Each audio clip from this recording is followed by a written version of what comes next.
I have been playing a fairly well-known board game in my spare time, which is pretty cool. However, it does unfortunately mean that most people won't know what I'm talking about in this video, but you've been warned, I guess. But to those of you who are still here, this video shows a few interesting character builds that you can achieve. Some of them I've been told about, some of them I've just found on the internet, and some that I've made myself.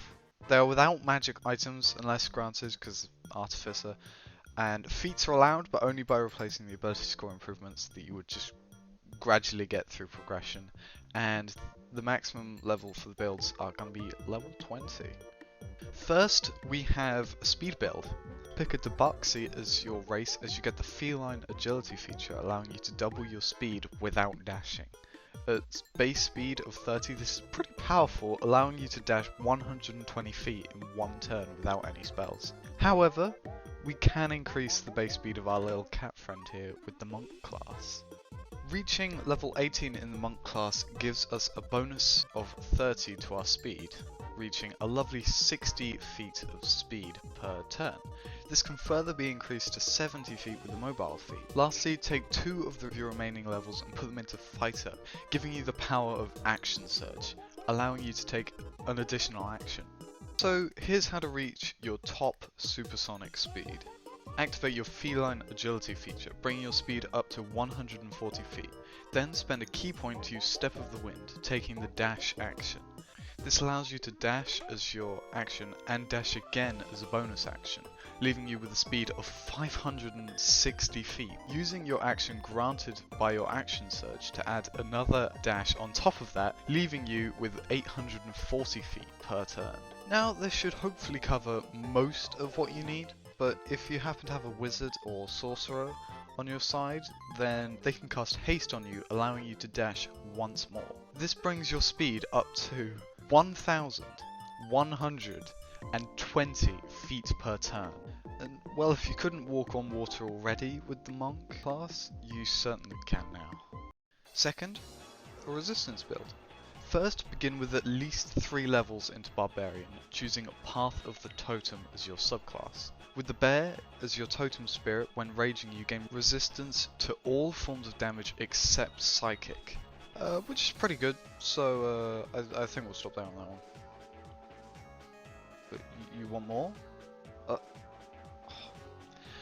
Alright, just because it's you.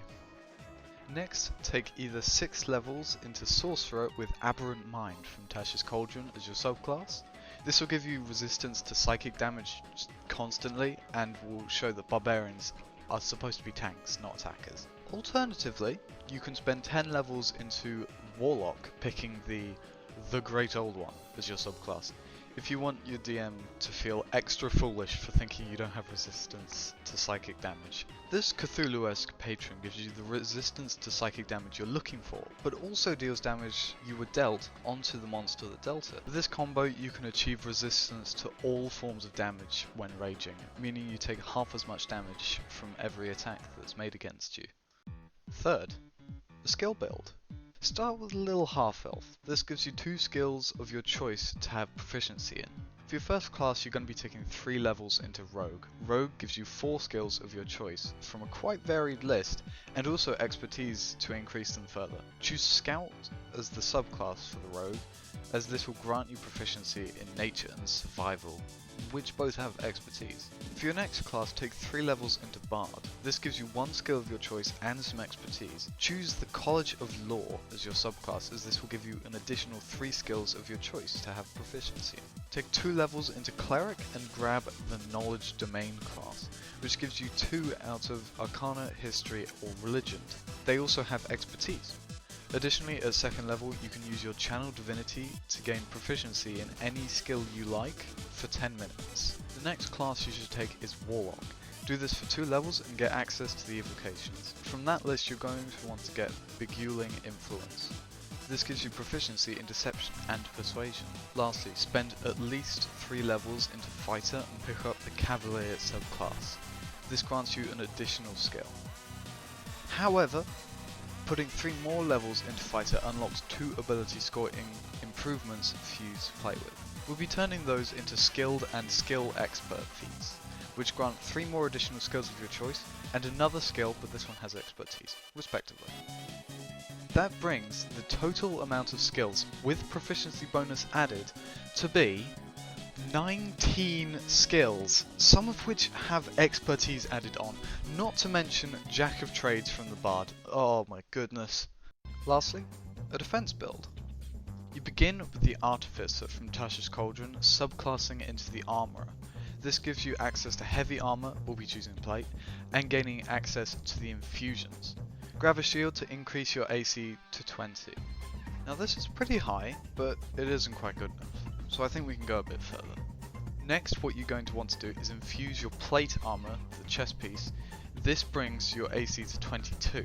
Then make it a 23, you're going to enchant your shield with Repulsion Shield, and grab yourself a Ring of Protection and Cloak of Protection with magic items you can create.